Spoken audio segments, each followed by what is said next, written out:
Shooting of Chantel Moore. On June 4, 2020, Chantel Moore, an Indigenous Canadian woman, was shot and killed by Edmundston, New Brunswick police, who were called to perform a wellness check on her. Moore's death drew national attention and outrage.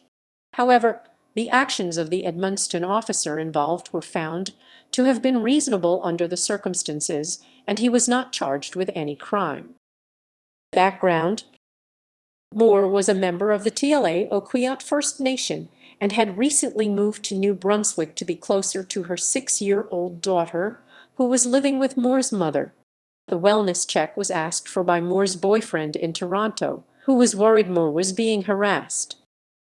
Incident: Moore opened the door to her residence holding a knife and walked towards the responding officer.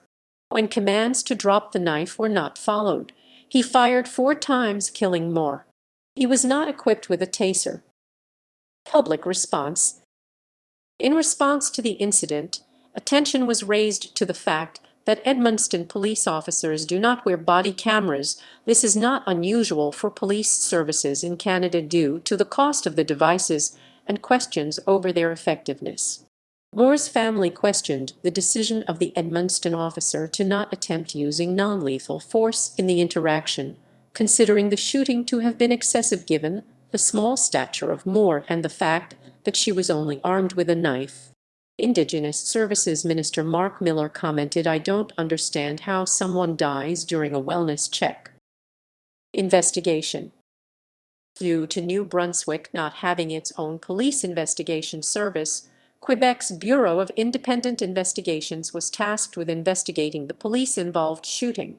However, this decision drew calls from Indigenous leaders for an independent public investigation into her death.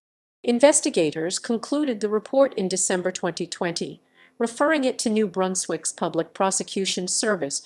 After reviewing the report and available evidence, the prosecution service determined that the officer's actions were reasonable under the circumstances, finding that he was confined to a third-floor balcony and that she posed a potential lethal threat approaching him quickly.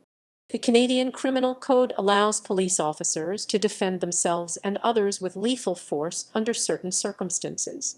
The independent report corroborated initial police allegations that Moore did not follow commands to drop the knife. Witnesses heard the commands.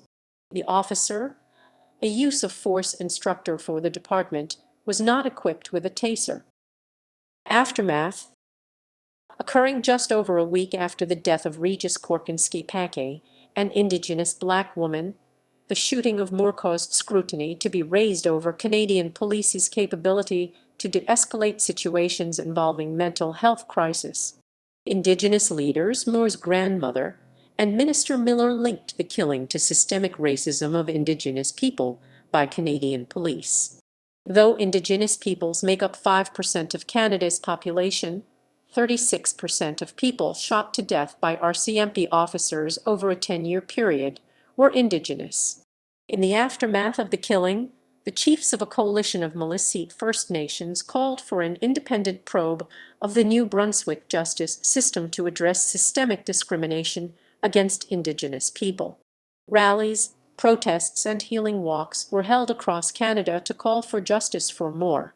8 days after the shooting of Moore, a second Indigenous person, Rodney Levy, was killed by police in New Brunswick.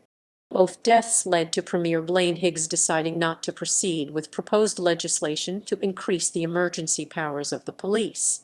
The investigation's findings were called a stinging blow by British Columbia's First Nations Leadership Council. Moore's family was reported in June 2021 as reviewing its legal options. References ==